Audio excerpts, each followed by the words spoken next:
It's time for Daebak City on Aewen Radio.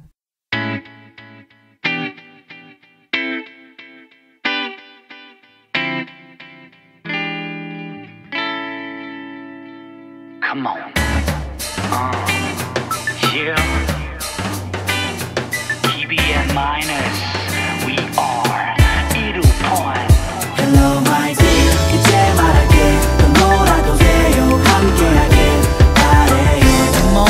I'm back. I'm back. I'm back. I'm back. Iru Point. We back. 이제 말할게. 너무라도 돼요. 함께하길 바래요. Come on. I'm back. I'm back. I'm back. Iru Point. We back. Hello, hello, hello, and welcome to the fabulous June edition of Daebak City. I'm your host, DJ Sim, and this is the place to listen to the latest and the greatest Korean hip-hop and R&B. We have hot topics to get into, finding out the latest information on the JJCC tour in Texas, who's coming to the States, and a special announcement at the end of the program. So please just sit back and relax, and I will be back after some of these songs. You are listening to Daebak City on Aewen Radio. Welcome back to Daebak City. I'm your host, DJ Sim, and the first set of songs you heard was J Park, Mommae, Too Big, It's Summer, Primary, Mannequin, and LX, Relax and Chill. Now, I have a bit of sad news to get into, and I just want to get it out the way because no one likes to be the bearer of sad news. But the model and actress Jung In-na, who was in an older K-drama called The Secret of Coco Island, which was released back in 2008, was found dead after she went missing during a skydiving training event. Jung was skydiving in Gohang, Korea, which is like all the way down at the southernmost tip, I guess going towards Jeju Island. And she did jump. The reports are saying that her chute did deploy, but they could not find her after everyone had landed. She went skydiving on the 13th, and unfortunately they found her body 3 days after she had been reported missing. Local media said that she was training, doing the skydiving training because she was preparing for a scene in a movie. So it's really unfortunate. She was only 38. Her funeral will be taking place in Incheon on Friday, and it's just sad news all around.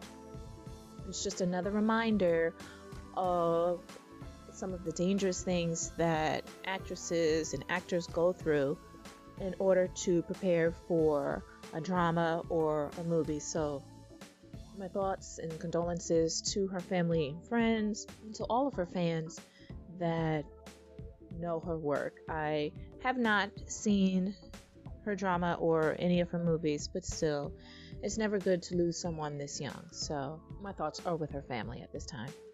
Having said that, let's get back into the music. You are listening to Daebak City on Aewen Radio. Welcome back to Daebak City. I'm your host, DJ Sim, and the last set of songs you heard was Detempo, Loving Me Myself, Hyori featuring Gary, Swing, Hwayobi, Bye Bye Bye, and Yang Yosep, Caffeine. Yosep is the one from Beast, and even though I'm not a huge fan of Beast, I do like their song Good Luck that they released 2014.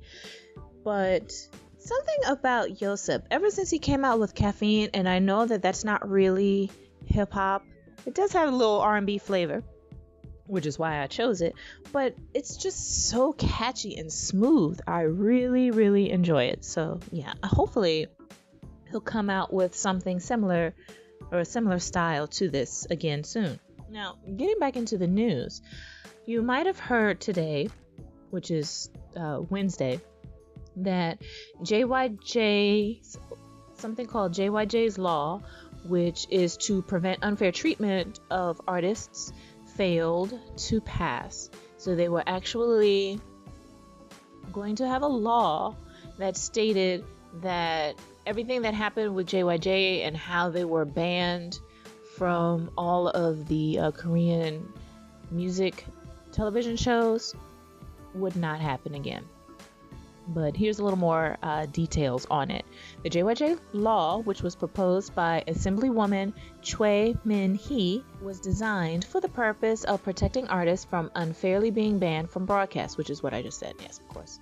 The basis for such legislation being proposed was the ban that had been enacted on artists such as JYJ's members and Track's No Man Woo, who actually had a lawsuit out. I don't know if it's still continuing, like if it's still going on or not, but I do remember reading that No Man Woo was suing, goodness, was it SM Entertainment? I'm not sure, so don't quote me on that, but I remember seeing that in the media.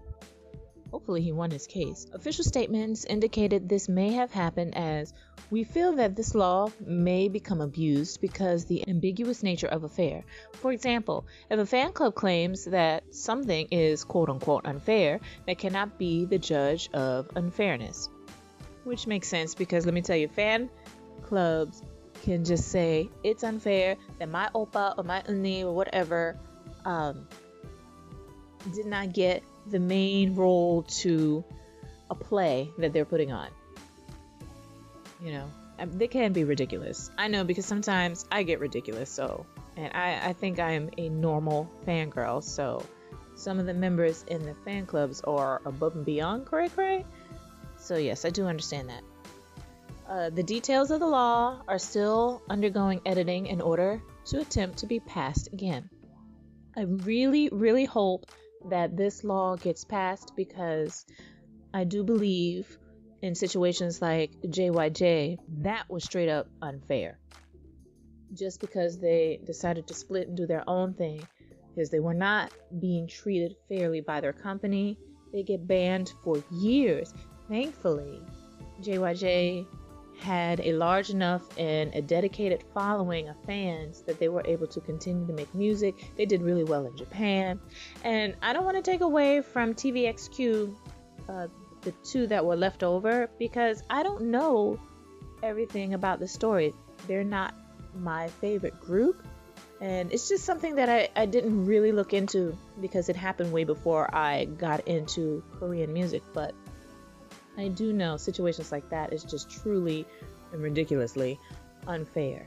I'm seeing some similarities now with everything that's going on with the members that left XO. So hopefully this law will be passed maybe by the year 2016 so that it will be able to protect future idols from having to go through these types of hardships. What are your thoughts on this though? Hit me up on Twitter, YOUNG_AJUMMAH. That's Young Ajummah. And let me know your thoughts on this, okay? Having said that, let's get back into the music. You are listening to Daebak City on Aewen Radio. Welcome back to Daebak City. The last set of songs you heard was once again Go Home featuring Park Soo-min, Basick, Pretty Girls, Tiger JK Forever, and Yoon Mi-rae, Black Happiness. Tiger JK surprised us all with the drop of his newest song, Forever, and I think it's pretty catchy. What are your thoughts on that? I really do enjoy the MFBTY family, so I'm glad that they have started up with regularly putting out music. Very glad about that. We're going to get into one more topic before talking about the wonderful upcoming KCON LA and KCON NY. We have some more information on JJCC in Texas. If you've been following along on social media and the entertainment sites, you would have heard that Jackie Chan's K-pop idol band JJCC was planning on their first promotion in the States in July down in Texas. This was going to be through MacG Productions, but unfortunately the tour had to be postponed due to MERS. I'm sure you know of MERS, which is Middle Eastern Respiratory Syndrome. It's really bad for your body. Some people say it's nothing more than a serious cold, but people are dying in Korea. So a lot of schools have been canceled. A lot of concerts and fan signing events and everything have been canceled. So here's the official release from MacG Productions. Initially, plans were to cancel the tour altogether due to the loss of major sponsorship. But with the strength of interest in JJCC was proven when fans rallied more than $1,000, US dollars that is, in one day through crowdfunding in an effort to still bring them to the US. Tickets continue to sell well for all events, and VIP tickets for one event has even sold out, which is amazing. Fans can expect to see the rising group continue their global activities, as these efforts have not gone unnoticed by the Jackie Chan Group Korea, who manages JJCC. Although Mars caused the initial tour to be rescheduled, US fans can still expect to see JJCC this year. The new dates are November 11th through the 28th and include stops in 5 major cities with performances and fan interactions. JJCC is looking forward to meeting their US fans with the help of continued crowdfunding support. So details are still coming concerning the postponement, refunds, and other pertinent information.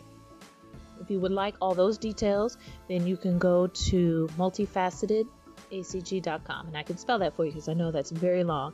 It's multifacetedacg.com. So, even though it is a sad thing, because I know when you want to see your favorite group come to a city, especially like Texas, because that's not a place that idols come. I mean, they're coming now, but back when K-pop idols were coming to the States, they weren't really going to Texas. It was either New York or LA. So I'm glad that Texas is getting a stronger gathering of like idols. They're understanding that, hey, guess what? K-pop fans, K-hip-hop, K-R&B fans, there are more places than just New York and LA. Also, now that it's been pushed back until November, that means that now instead of just going to Texas, they're going to be going to 5 major cities. So hopefully they'll be coming to the East Coast, West Coast, Chicago, maybe Atlanta, who knows? What are your thoughts? Hit me up on Twitter, YOUNG_AJUMMAH, and let me know what you think. I, for one, am glad that rather than canceling it, they just postponed it, because that means you still have a chance to see your idols. So, yes. Having said that, let's get back to the music. You are listening to Daebak City on Aewen Radio.